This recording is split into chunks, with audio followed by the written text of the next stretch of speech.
Assalamualaikum warahmatullahi wabarakatuh. Jumpa lagi bersama saya, Dr. Umar Ali, melalui channel Klinik Ruhani Wasilah Nafs yang mencoba berbagi dan mengedukasi terkait tentang praktek ilmu keruhanian. Pada kesempatan ini, kami mencoba mengangkat sebuah tematik terkait tentang malpraktek ruhani. Malpraktek ruhani atau di ilmu keruhanian adalah sebuah praktek laku yang tidak memenuhi standar. Malpraktek artinya tidak melalui sebuah sistem dan metodologi. Inilah yang disebut dengan tidak memenuhi standar atau malpraktek.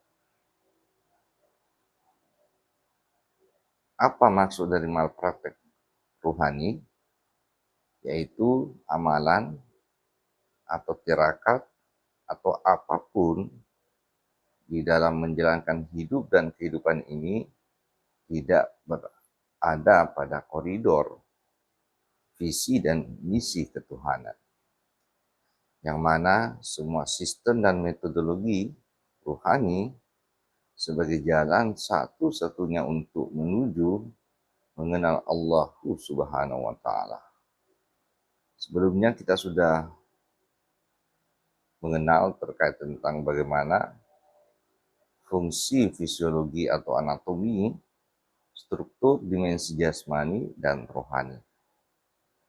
Dari praktek ini kita akan mengetahui dan mengenal bahwa pada dimensi jasmani sebagai dimensi horizontal atau yang biasa kita kenal dengan hukum syariat, ilmu syariat, maka pada dimensi ketuhanan, dimensi secara vertikal, inilah yang disebut dengan dimensi ruhani. Darinya muncul yang namanya ilmu hakikatullah. Maka sumbu horizontal dan sumbu vertikal, syariat dan hakikat akan menghasilkan resultante yang namanya ma'rifatullah, yaitu kita berada pada kondisi atau makam pengenalan pada Allah Subhanahu wa Ta'ala. Nah, yang mana yang termasuk malpraktek rohani?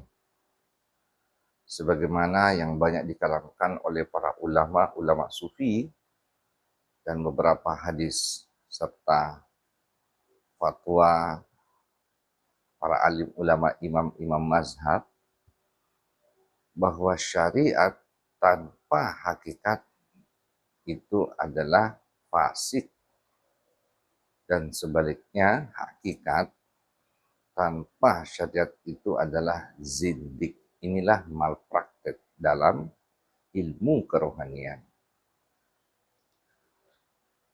Nah, sebagaimana yang disebut bahwa syariat tanpa hakikat, yang biasa disebut dengan fasik, dalam beberapa riwayat juga disebutkan sebagai amalan atau ibadah yang kosong, atau ibadah yang rusak, atau ibadah yang batal, yaitu hanya menjalankan ibadah munajah secara syariat, artinya hanya pada dimensi horizontal yang hanya bertumpu pada kesadaran jasmani, yaitu kesadaran akal dan panca indera.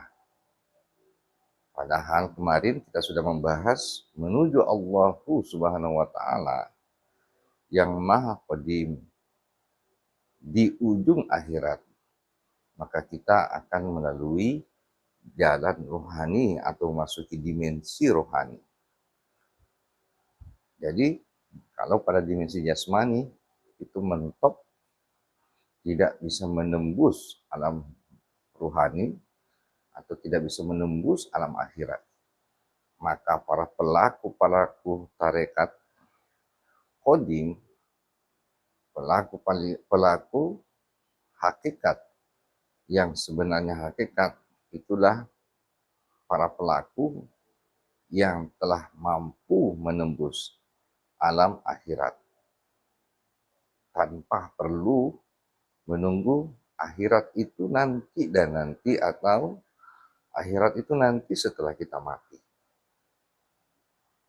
Kalau demikian adanya berarti selama ini kita menganggap akhirat itu sebuah cerita keyakinan yang sama sekali tidak bertumpu pada standar metodologi dan sistem pada ilmu kerohanian, ilmu menuju Allah Subhanahu wa Ta'ala. Nah, sebaliknya, hakikat tanpa syariat ini disebut kita jatuh pada standar kafir zindik. Ini perlu pemahaman yang mendalam, butuh nalar logis yang sangat presisi bahwa pelaku-pelaku tarekat, pelaku ilmu hakikat tanpa ada syariat itu disebut adalah zindik. Apa itu zindik? Itu masuk dalam kategori kafir yang bila kita konversi dalam ilmu metafisika, tasawuf, eksakta ilmiah, ini berlaku hukum fisika kali metafisika, maka hasilnya metafisika. Syariat tanpa metafisika maka akan menghasilkan metafisika. Ini yang disebut dengan zindik, artinya tidak real nyata. Banyak pelaku yang terjebak di ma'rifat palsu atau ma'rifat metafisik yang seharusnya adalah menggandeng metafisika dikali dengan metafisika yang hasilnya adalah fisika syariat. Bahwa ketika kita melakukan jalan menuju Tuhan, syariat dengan hakikat di alam fisika, di alam jasmani ini, kita sudah menggunakan entitas metafisika di jasmani kita yang disebut dengan ruh. Itulah perlunya metodologi dan sistem. Di mana adanya, kemarin kita bahas penanaman nur metafisik, nur iman dan nur kitab. Dan kemudian kita melakukan praktek kerohanian di ilmu hakikat, di alam rohani, kita menggandeng faktor mutlak atau faktor qadim, atau yang disebut dalam cerita Isra Mi'raj adalah faktor burak yang metafisika, maka menghasilkan fisika. Artinya apa? Fisika atau hasilnya adalah syariat, aksen atau syariat yang sudah terkapsul dengan kapsul ketuhanan, syariat yang sudah dalam bingkai pengenalan kepada Tuhan, kepada Allah Subhanahu wa Ta'ala. Nah, inilah yang menjadi landasan perlunya kita belajar ilmu tarekat, ilmu tasawuf yang sebenar-benar ilmu yang berstandarkan sistem dan metodologi. Sistem yang berbasis wasilah dan metodologi yang waris, maka disitulah kita akan mencapai maqam ma'rifatullah, jalan rohani, di dimensi rohani, maka kita akan sampai pada maqam ma'rifatullah. Kalau kita hubungkan dengan sebuah histori cerita di ilmu rohani atau di alam rohani, kita bisa membuka dalam surah Al-Baqarah. Ini persis dengan presisi tinggi makna hakikat, di mana pada saat di alam rohani Allah Subhanahu wa taala dalam beberapa hadis menyebutkan bahwa yang paling pertama sebelum alam semesta ini diciptakan adalah adanya Nur Muhammad. Dalam kitab-kitab Barasanji, dalam berbagai hadis diriwayatkan oleh salah satunya adalah Abu Hurairah yang menyampaikan terkait tentang sebuah hadis ketika Rasulullah SAW ditanya, "Sejak kapan engkau wahai Rasulullah menjadi nabi?" Maka jawab Nabi, "Saya menjadi nabi sejak Adam masih di antara jasad dan rohnya." Artinya ini masih dalam alam metafisik, di alam rohani.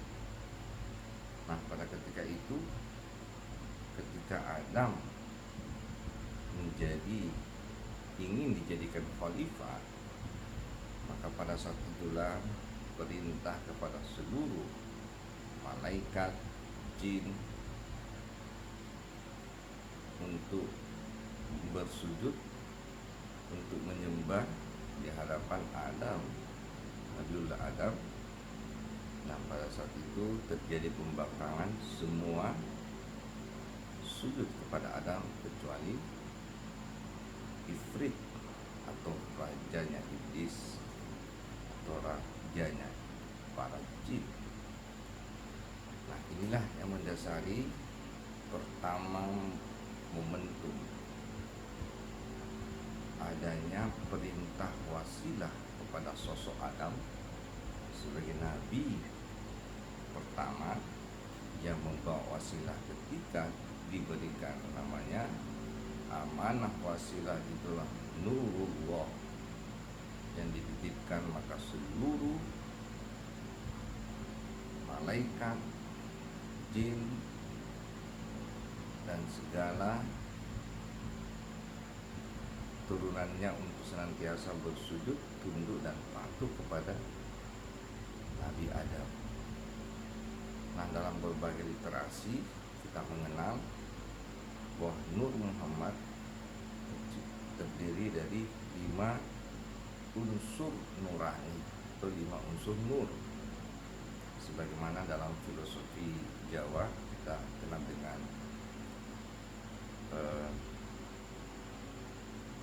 sedulur rapat 5 pancer ya. Ini adalah kias terkait tentang Nur Muhammad yang terdiri dari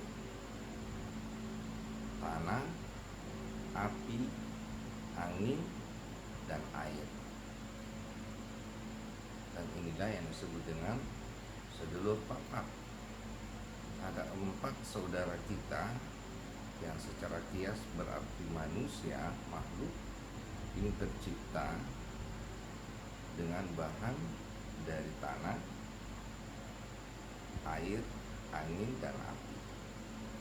Nah, inilah yang mendasari cerita di alam rohani ketika pertama kali Nur Muhammad yang terdiri dari 5, selain tadi adalah tanah yang diberikan kekuasaannya kepada Adam, angin kepada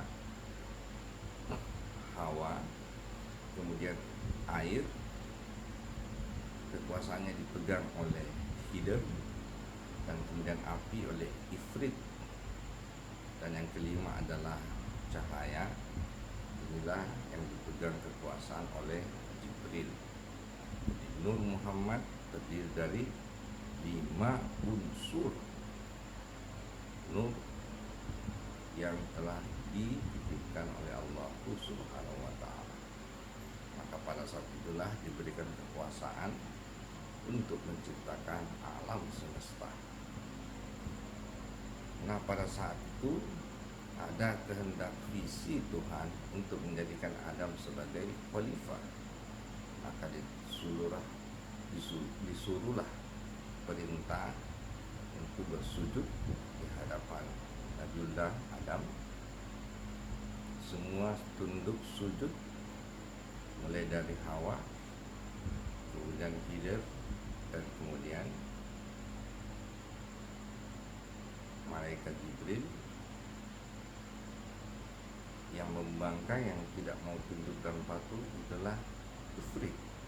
Maka pada saat itulah dalam cerita secara makna hakikat, maka diusirlah Ifrit ini dari surga di alam ruhani.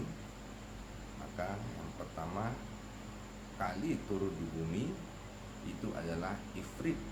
Maka disitulah awal penciptaan yang disebut dengan Banul Jin, anak dan cucu para Ifrit.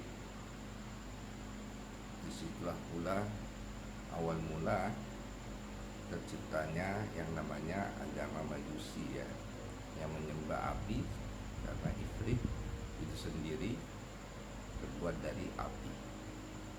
Nah, kemudian pada saat histori di alam rohani, ada perintah Allah kepada Adam dan Hawa untuk tidak mendekati buah kulli. Tapi dalam cerita Al-Quran, Adam tetap melanggar, dan kemudian Hawa. Maka pada saat itulah keduanya pun diturunkan ke bumi. Adam, Hawa sebagai pemegang tangguh kekuasaan tanah dan angin. Maka disitulah Adam dan Hawa diturunkan ke bumi. Maka terciptalah para Banil Adam, anak cucu Adam. Maka sesungguhnya perintah ibadah di dalam Al-Quran yaitu kepada manusia dan jin. Disinilah awal sumber penciptaan, melalui para pemegang kekuasaan di nur di alam ruhani. Jadi pada cerita ini juga maka Khidir yang juga terlibat dalam cerita ini pun diturunkan di alam jasmani di bumi. Tapi pada cerita ini karakteristik Khidir, pemegang kekuasaan air, tidak terlalu dominan. Makanya cerita Khidir itu tidak pernah nampak, hanya secara momentum diberitakan dalam Al-Quran ketika cerita Nabiullah Musa berguru kepada Nabi Khidir.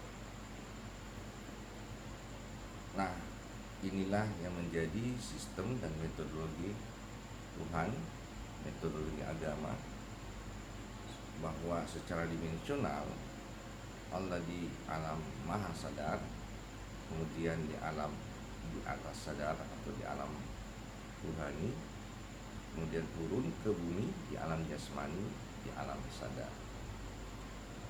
Maka penciptaan manusia yang tadi yang telah turun, para penguasa nur di alam bumi semesta ini, adalah keempat nur Muhammad ini yang tadi kita kenal dengan sedulur papat. Nah, dari situlah terjadi proses penciptaan secara fisik, secara jasmani. Maka terciptalah jasmani manusia yang dulu kita sudah bahas, ada jasmani luar dan jasmani dalam. Nah, disinilah yang banyak terjebak dengan malpraktek para pelaku-pelaku spiritual kebatinan, yang ketika melakukan ritual-ritual tertentu itu sudah menganggap dia berada pada dimensi makam-makam ma'rifat. Sesungguhnya itu adalah ma'rifat palsu, karena sesungguhnya masih ada lapisan ifrit di